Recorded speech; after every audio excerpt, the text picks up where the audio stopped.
حریت رہنما یاسین ملک کی اہلیہ مشال ملک کا کہنا ہے کہ اقوام متحدہ میں کشمیریوں کے حق خود ارادیت پر 1 درجن سے زیادہ قراردادیں موجود ہیں۔ عالمی ادارے سے سوال ہے کہ ان وعدوں اور قراردادوں کو کیا بنا؟ کیا مظلوم کشمیریوں نے کالے قوانین کے تحت ہی زندگی گزارنی ہے؟ مشال ملک نے کہا کہ کیا اقوام متحدہ نے بھارت کی ہٹ درمی کے سامنے گھٹنے ٹیک دیے ہیں؟ تاریخ کبھی ان عناصر کو معاف نہیں کرے گی۔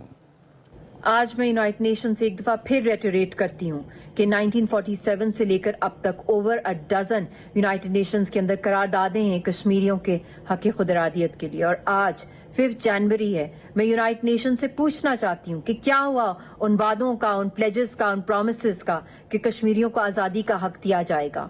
اور جو دنیا کا قانون ہے، کیا وہ اندھا، گونگا، بہرا ہو گیا ہے؟ کیا اس کو نظر نہیں آ رہا ہے کہ کشمیریوں کے خون کی ندیاں بہہ رہی ہیں؟ 77 ایئر سے کشمیریوں پہ جینوسائیڈ ہو رہا ہے، وار کرائمز اور ایتھنک کلینزنگ ہندوستان کر رہا ہے۔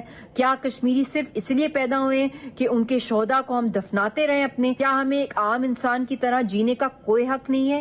کیا دنیا نے، یونائٹڈ نیشنز نے یہ فیصلہ کر لیا ہے کہ ہندوستان کی ہٹ دھرمی کے سامنے انہوں نے گھٹنے ٹیک دیے ہیں؟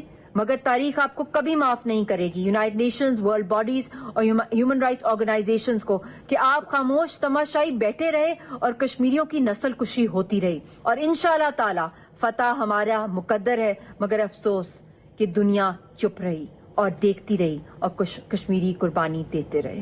کہ 1947 سے لے کر اب تک over a dozen United nations کے اندر قراردادیں ہیں کشمیریوں کے حق خود ارادیت کے لیے، اور آج 5 جنوری ہے۔ میں یونائٹڈ نیشن سے پوچھنا چاہتی ہوں کہ کیا ہوا ان وعدوں کا، ان پلیجز کا، ان پرومسز کا کہ کشمیریوں کو آزادی کا حق دیا جائے گا؟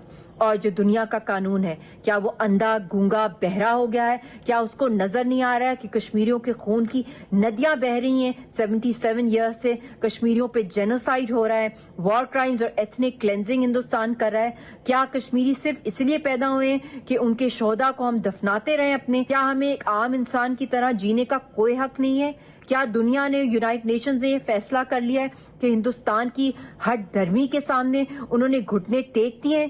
مگر تاریخ آپ کو کبھی معاف نہیں کرے گی، یونائٹڈ نیشنز، ورلڈ باڈیز اور ہیومن رائٹس آرگنائزیشنز کو، کہ آپ خاموش تماشائی بیٹھے رہے اور کشمیریوں کی نسل کشی ہوتی رہی۔ اور انشاءاللہ تعالی فتح ہمارا مقدر ہے، مگر افسوس کہ دنیا چپ رہی اور دیکھتی رہی اور کشمیری قربانی دیتے رہے۔